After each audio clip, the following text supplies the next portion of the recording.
Our guest today on Meet the Press is the Prime Minister of Singapore, Lee Kuan Yew, who arrived this week for an official visit to President Johnson.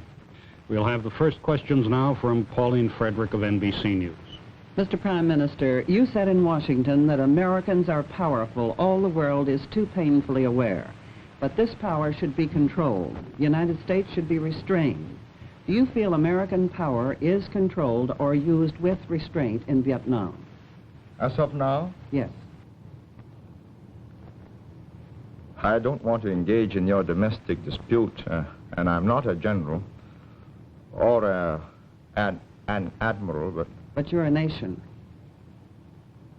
Yes, I would like to see a great deal more caution, a more selective exercise of your enormous range of weapons that you've got, and more brains and feet, preferably Vietnamese brains and feet, rather than more power and gadgetry. Well, to be more specific, North Vietnam is less than 1/4 the size of Texas. It's now being bombed at the level that the bombing was carried on in World War II, and has been bombed for almost 3 years. Do you believe that this bombing is controlled or restrained use of power? That's like asking me whether I've stopped beating my wife. I mean, I'd never beat my wife. Well, let me ask you this. 47 heads of delegations in the United Nations, many of them foreign ministers, said in this General Assembly, American bombing of North Vietnam should be ended unconditionally. Do you agree with them? Well, that depends who the 47 heads are. Well, I'm sure are you they know, from sir. Africa, from Asia, from Western Europe, They were from all over Eastern the world. Europe? They were from all over the world. Well, as I understand it, there are about, what, 120 members? 22. 122 members, so that's 47. Well, I wasn't there, but I mean, my colleague, Mr. Rajaratnam, Foreign Minister, is attending the United Nations, and I think he's going to say something on Vietnam. I don't want on the bombing and all the other problems about Vietnam, and I think bombing is one of the minor problems about Vietnam. Well, But if I may answer you this, he said it is a bothersome question. but do you feel the bombing should be stopped? Would this help to get Hanoi to the conference table? I think the bombing could be reduced and even stopped without any decisive change in the course of the war, but I think it does not follow that because you stop bombing, you'll have the North Vietnamese government to the conference table. Why should they go to the conference table? To help President Johnson win the elections? Do they love him? You know, Mr. Khrushchev said that he helped President Kennedy win by not seeing Mr. Nixon.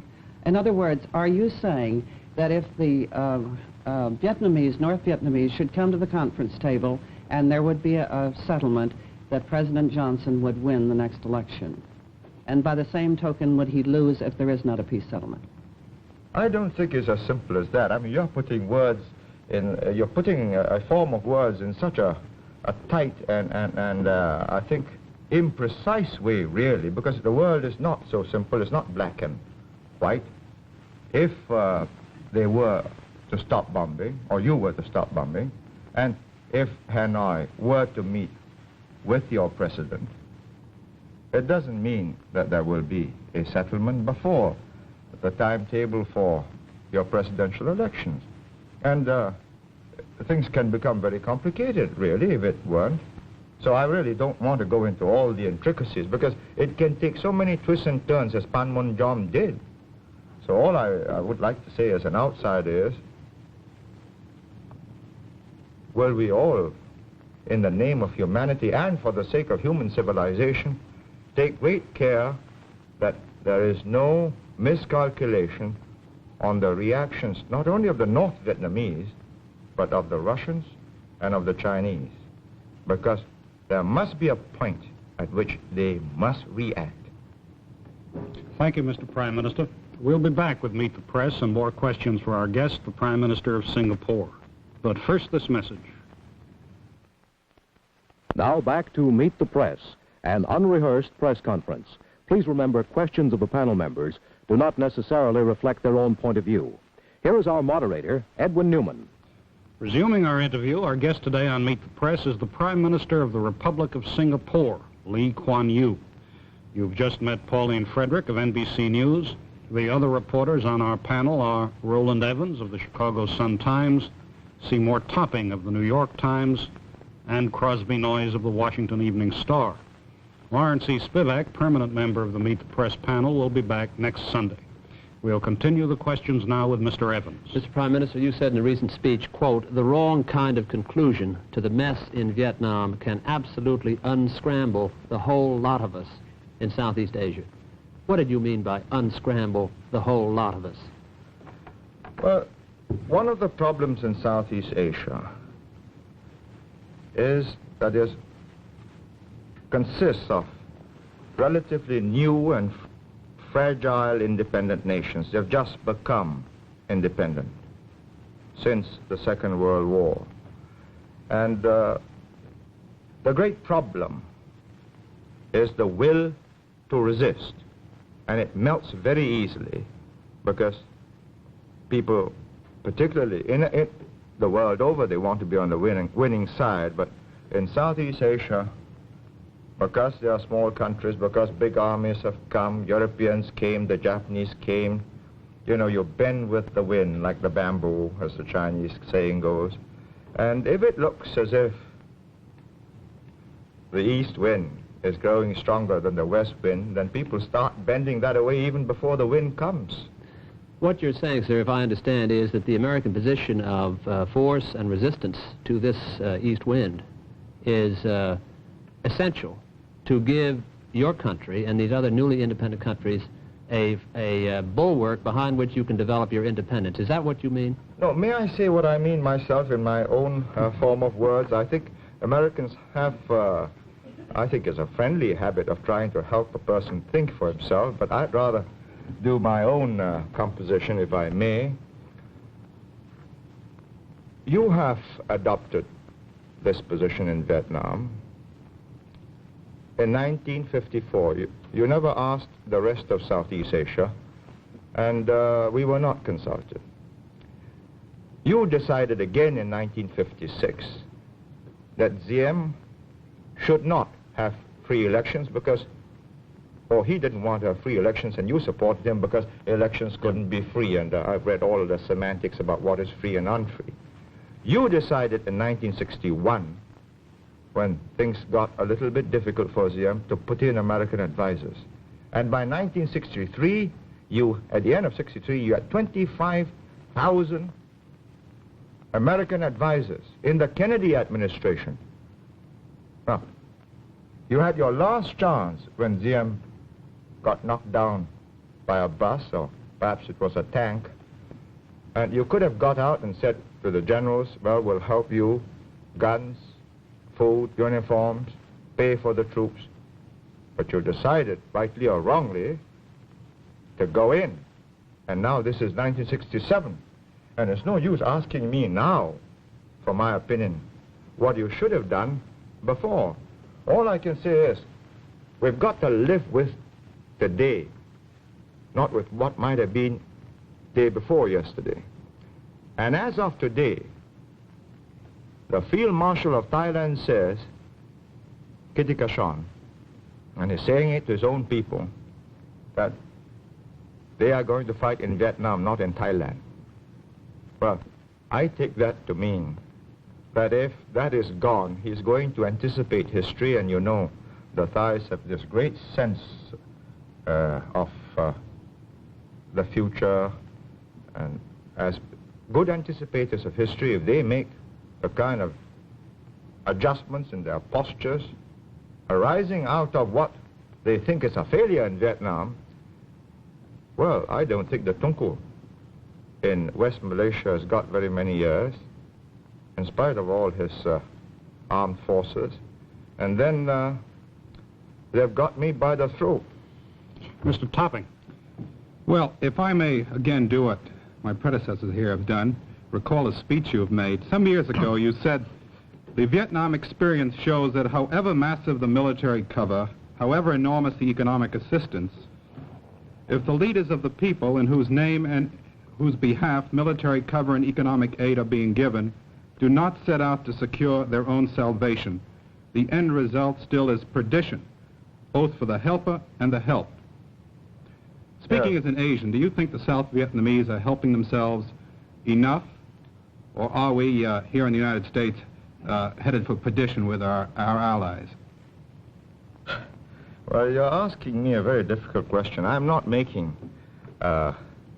any direct contribution in Vietnam, and I think if I were a North Vietnamese, I'd resent the Prime Minister of Singapore passing judgment on the effort of the South Vietnamese, but I think they wouldn't mind my saying that the world will be a much better place if it's not Mr. Rusk explaining what this is all about, but either their president or their vice president, or better still, a new figure in a prime minister. You know? Yes. Forward-looking. Of South Vietnam. Forward-looking, independent, determined, and most important, sincere and honest. Mr. Topping? If I may shift a little here, one of the questions in our minds here has been that about the future of China and its relationship to Southeast Asia. Some people are saying that China is now so divided politically that there is no great danger for Southeast Asia in the future. Speaking as a Chinese who understands China, can you make an estimate or a guess as to the future of China? Do you think in the near future it will become again a unified country, a strongly unified country that might represent some kind of a danger to Southeast Asia? First of all, I can't speak as a Chinese because I'm a Singaporean. I'm of Chinese ethnic stock, and I think this is crucial. I mean, if you ask me to speak as a Chinese... As an ethnic Chinese. Yeah, well, you know, the Chinese People's Republic in Peking will be... I think quite rightfully indignant, and so will the other aspirant in Taipei. But speaking as a Singaporean, with some of the built-in memory programming of the Chinese people, I would say that if you believe that the Chinese people will just splinter up into so many warlord communist committees, each governing a province or even part of a province, then you will make one of the gravest mistakes about Asia. I think I've traveled around the world often, and you know, people don't know that I come from Singapore, and they treat me as a Chinese or as a Chinaman in the old days, as they used to call them. And they used to say, Chiang Kai-shek, you know, in the middle 40s, and nowadays, of course, Mao Zedong. I'd say that they are determined as a people to unify and build a modern, powerful, wealthy Chinese nation. And I say good luck to them. And I think the moment they get prosperous, good luck to me, because I'll be much safer. I don't believe, however, you know, the simple theory that they're just going to send their armies across and eat up Southeast Asia. It's too simple. And it's too simple for you, for the Americans, and for us, because then it's naked aggression. The whole of South Asia will gel together and meet an incoming invader. But they've got this make-it-yourself kind of revolution. Wars of national liberation. You know, here's the text. We've got an instructor. He'll teach you how to organize, and we'll slip you a few guns and more if necessary. And if it gets more difficult, well, surface-to-air missiles, and so on.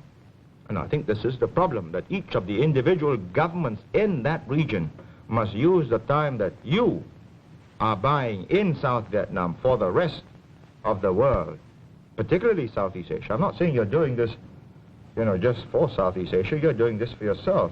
But it so happens that I think I believe that it might get a bit difficult for me if there's a sudden evacuation. And I am determined to use this time to its fullest advantage, and I hope my neighbors will do likewise. Mr. Noyes. Prime Minister, what's the effect in Asia of demonstrations such as we had yesterday in Washington? Well, you know, I get a lot of demonstrations in Singapore, and my students are quite a rambunctious and spirited lot. And I think they ought to be. Otherwise, I think there's very little future for Singapore. It's a young community, and the young must be idealistic. The young must believe that the world should be more just, and there should be more moral rectitude in the behavior of their leaders, and they protest often in more than just a peaceful manner, because the communists slip into my demonstrations and, you know, windows got broken so often and cars get overturned. But at the end of the day, I think decisions have got to be made by adults, not teenagers. But it's got to be made in such a way that when the teenagers become adults and they look back on these decisions, they would be proud of the generation that went before them. Well, let me ask you this, Prime Minister. How confident are you that the United States will continue to supply this underpinning which you consider to be necessary for the non-communist states in Asia over, say, the next decade or so? I don't know, and I don't think, first of all, I'm not an American, so how can I know? And this is one of the reasons I've come here, to try and get a sample of the thinking, the feeling. I have no doubts that your president has got resolution and determination and restraint, and somebody will probably work out a winning line. But I've also no doubt that your Secretary of State and Secretary of Defense have got it. But what I think in your kind of open democratic society, you must demonstrate, in which I've really come here to try and understand better, to watch the proceedings in your presidential elections next year, is whether you, as a people, have got that resolution, that stamina, that perseverance, and, most important of all, infinite patience and a capacity to hold back your desire to settle this quickly and get it over with, because this is a very different kind of war. The other side is not in uniform, you are. Do you believe that CETO, the Southeast Asia Treaty Organization, in its present framework, provides an adequate guarantee to Southeast Asian security?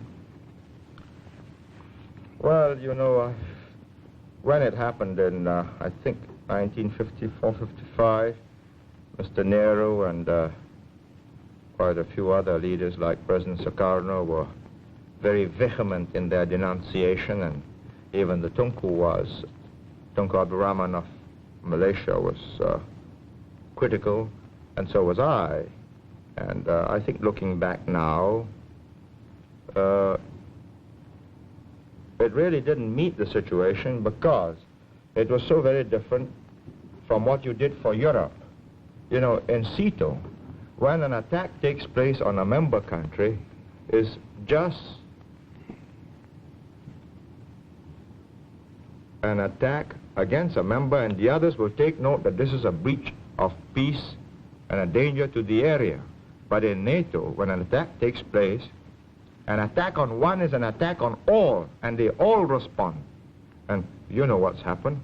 I mean, who has responded in South Vietnam? The Pakistanis have not.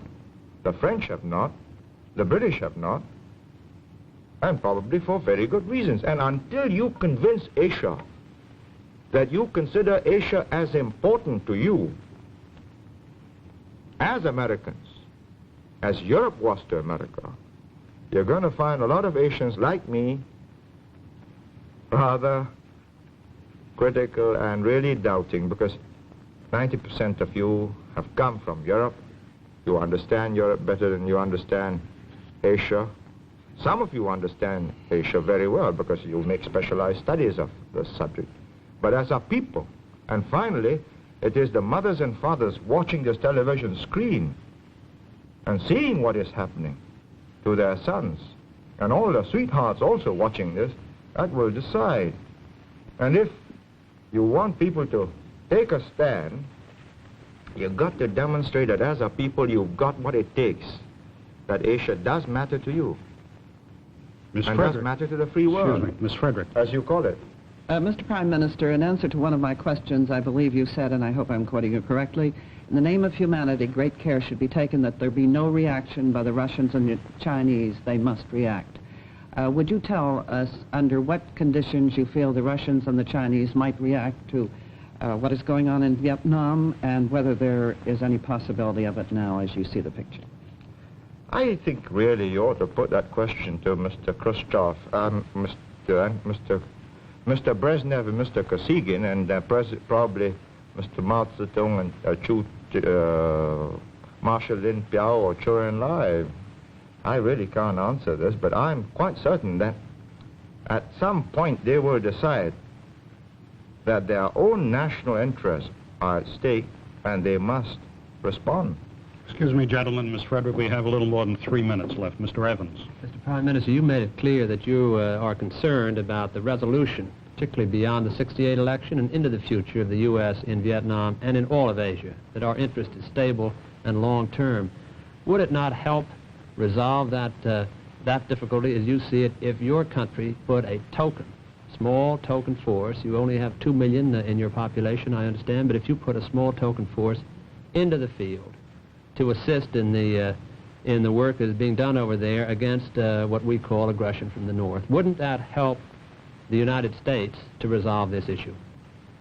I don't see it as my duty as the Prime Minister, an elected Prime Minister of Singapore, and not a client state of the United States. I'm not in receipt of your aid, nor am I here to seek aid. I'm doing all right. I hope to do more trade with you.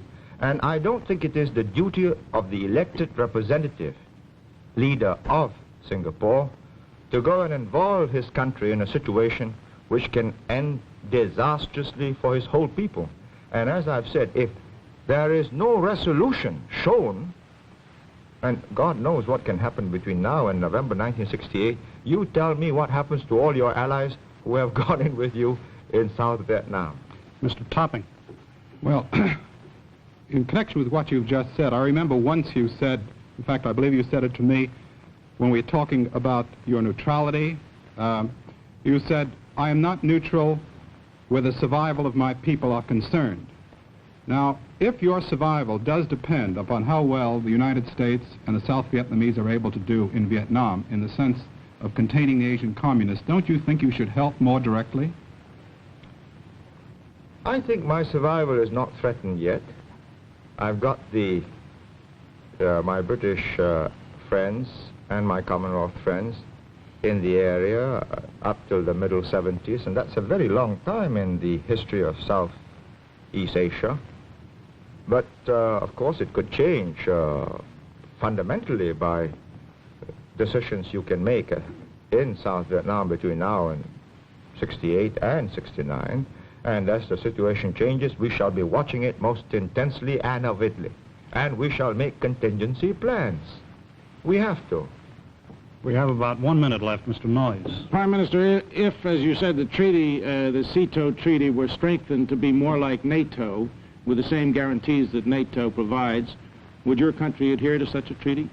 I think eventually what we must try and create in South and Southeast Asia is a community that is economically and socially conscious of what is to be gained by gearing into each other, yeasting up the economy, and once that happens, I think the security aspect, mutual security interest should lead us to a NATO-type situation, perhaps, with a minimum of underpinning from outside. And if we can have a multilateral underpinning, you know, America, Russia, and most important, China, too, saying, yes, there shall be no aggression in South and Southeast Asia, and boundaries shall not be changed by force, I think we got a peaceful world, much more peaceful world. I must interrupt you there. Our time is up. Thank you, Mr. Prime Minister, for being with us today on Meet the Press. I'll be back with you in just a minute after this message. For a printed copy of today's interview, send 10 cents in coin and a stamped self-addressed envelope to Merkel Press, Box 2111, Washington, D.C. 20013. Next week on Meet the Press, our guest will be another headline figure in the news. Now, this is Edwin Newman saying goodbye for the Prime Minister of Singapore and Meet the Press. Goodbye. Join us each Sunday for News in the Making on Meet the Press, America's press conference of the air. Today's edition of Meet the Press was brought to you by Fireman's Fund American Insurance Companies.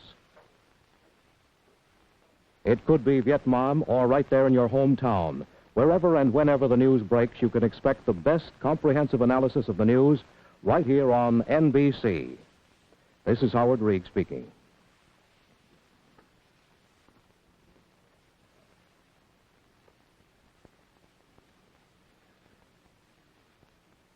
Meet the Press has been a public affairs presentation of NBC News and has come to you live from our studios in New York City. Mm-hmm.